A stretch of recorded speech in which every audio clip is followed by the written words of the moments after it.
నమస్తే, welcome to Leo. గత 5 ఏళ్ళు 2019 నుంచి 24 దాకా 30 ఏళ్ళ వెనక్కి.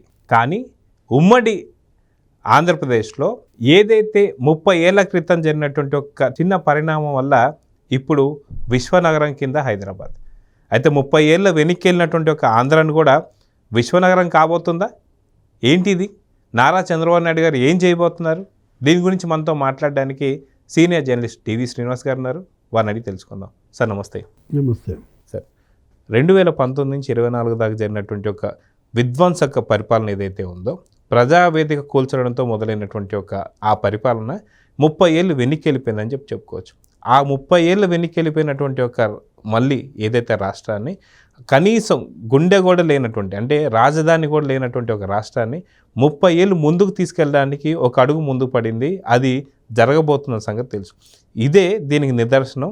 తెలంగాణలో ఇప్పుడు ఉన్నటువంటి హైదరాబాద్, అది 30 ఏళ్ల క్రితం ఏదైతే మనం చూసాం. బిల్ గేట్స్ 30 ఏళ్ల క్రితం వచ్చినప్పుడు ఇప్పటికీ విశ్వనగరం కింద ఎలా మారిందో చూసాం హైదరాబాద్. ఇప్పుడు అలానే ఏపీ కాబోతుందా అంటే ఏమంటారు? ఈరోజు ముఖ్యమంత్రి చంద్రబాబు ఢిల్లీ పర్యటన, రేపు బిల్ గేట్స్తో 5 ఒప్పందాలపై సంతకాలు. ఇవాళ ఆంధ్రప్రదేశ్ చరిత్రని మారుస్తాయా? ఎందుకంటే మీరు అన్నది అదే. 30 ఏళ్ల క్రితం 1995లో బిల్ గేట్స్తో చంద్రబాబు భేటీ. నాకు రాజకీయ నాయకులతో సంబంధం లేదన్నాడు. వాళ్ళతో అపాయింట్మెంటు, వాళ్ళకి ఇంటర్వ్యూలు ఇవ్వాల్సిన ఇదేమి ఉంది అన్నట్టుగా కాదు. 5 నిమిషాల అపాయింట్మెంట్ ఇవ్వమని ఈ రాష్ట్ర ముఖ్యమంత్రి 5 నిమిషాలు అన్నది కాస్త 15 నిమిషాలు అయింది. అసలు అతను టెక్ దిగ్గజం. ఈయన ఒక ముఖ్యమంత్రి. ఒక ముఖ్యమంత్రి ఏంటి, ల్యాప్టాప్లో పవర్ పాయింట్ ప్రజెంటేషన్ ఇవ్వడం ఏంటి, అది కూడా టెక్ దిగ్గజం ఎదురు అంటే ఆశ్చర్యపోయాడు. ఎవరు? Bill gates.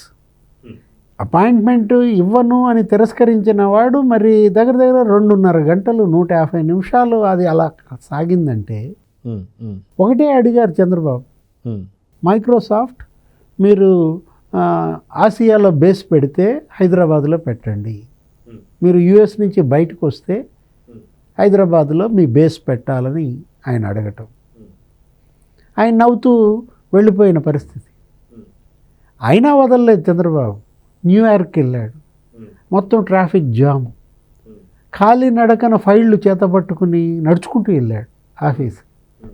బిల్ గేట్స్కి ఈయనట్టు వదిలేటట్టుగా లేడురా అని. అదే సమయంలో మైక్రోసాఫ్ట్ ఒక పాలసీ, ఏది ఆసియాలో పెట్టాలని. వెంటనే బిల్ గేట్స్కి గుర్తొచ్చింది చంద్రబాబు, హైదరాబాద్.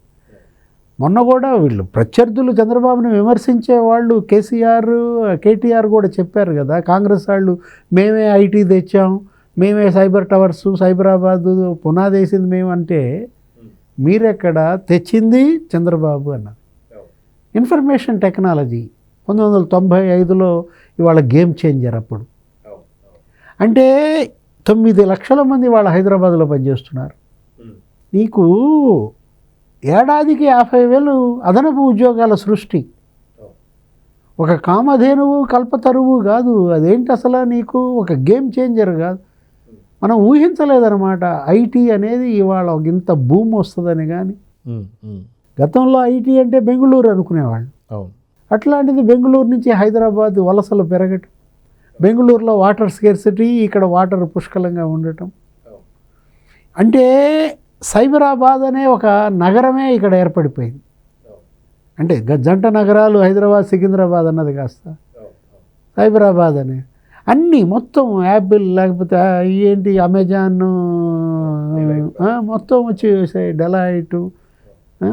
ఇప్పుడు లోకేష్ బాబు మొన్న దావోస్లో కలిశాడు బిల్ గేట్స్ని, ముఖ్యమంత్రి. వరల్డ్ ఎకనామిక్ ఫోరంలో చంద్రబాబు, లోకేష్, బిల్ గేట్స్తో భేటీ. అంటే ఒకటే అడిగాడు లోకేష్, గేట్స్ ఫౌండేషన్కి ఇవాళ ఆంధ్రప్రదేశ్ గేట్వే కావాలన్నాడు.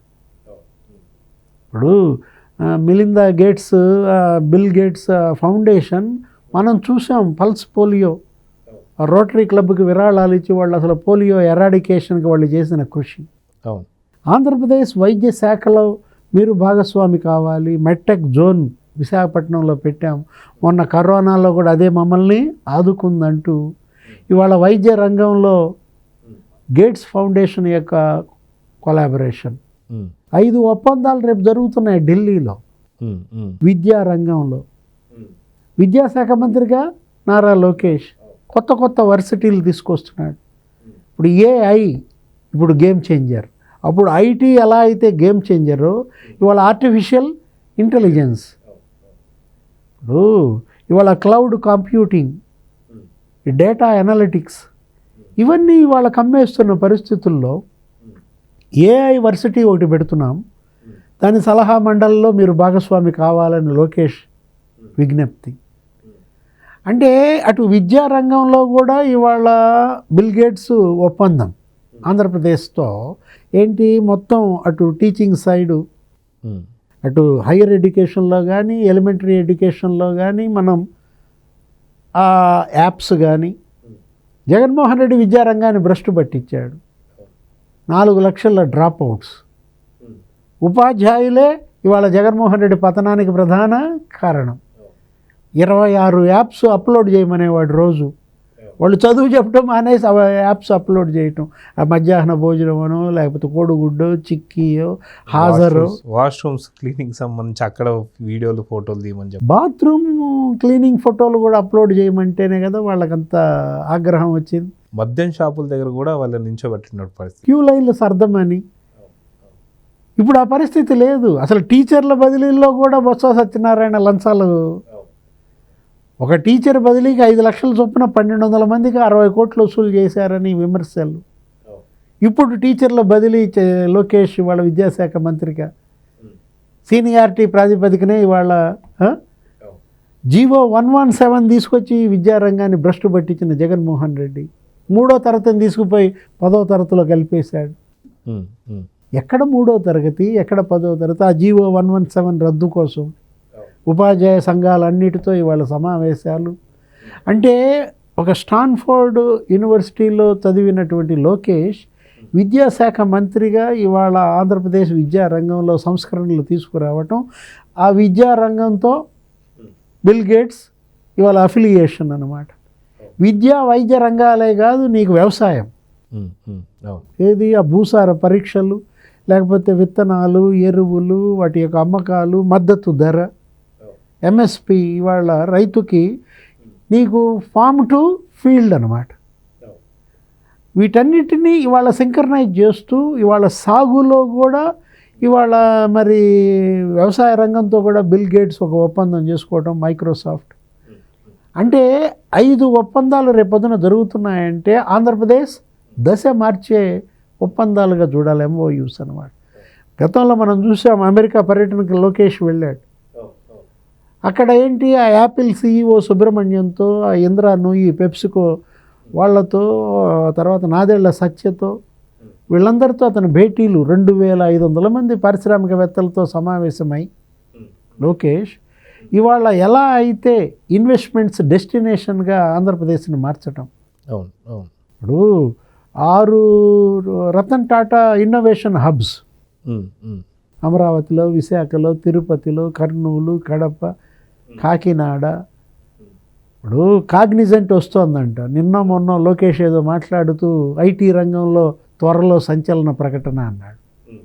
విశాఖలో మిలీనియం టవర్స్ జగన్మోహన్ రెడ్డి పాడు పెట్టాడు ఆ మిలీనియం టవర్స్ని. ఇప్పుడు ఆ మిలీనియం టవర్స్లో కాగ్నిజెంట్ రాబోతోంది. త్వరలో వాళ్ళకి భూములు కూడా ఇస్తాం, ఒక పెద్ద భవనాలు కట్టుకుంటారు.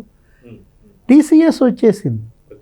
అంటే ఒక 10,000 మందికి ఉపాధి.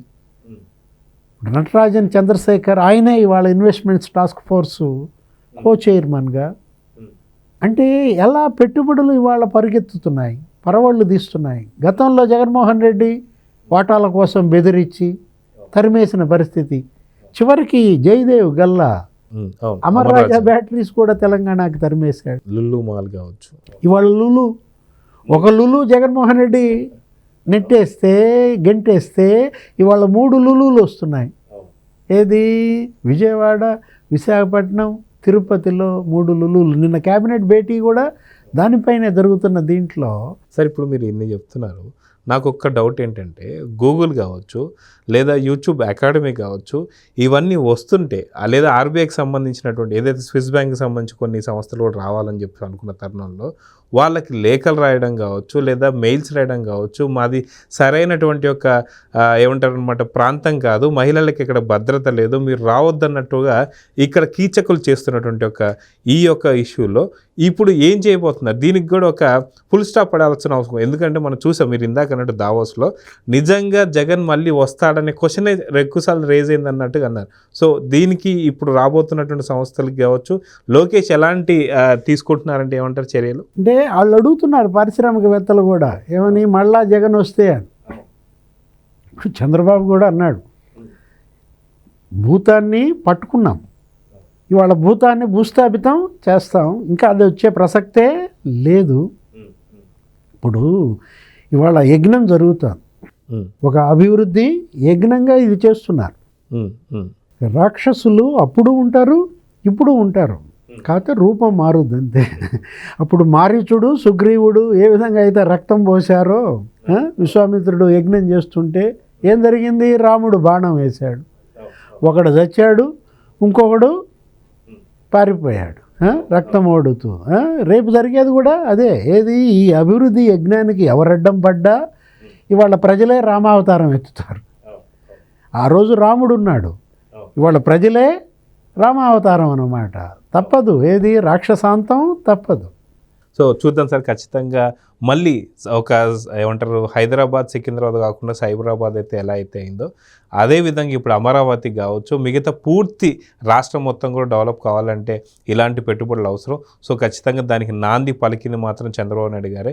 మళ్ళీ ఈ బిల్ గేట్స్తో జరగాల్సినటువంటి ఒక ఒప్పందాలు ఎలా ఉండబోతున్నాయో చూద్దాం. మరి నమస్తే. నమస్తే. Please subscribe to Leo News for more videos.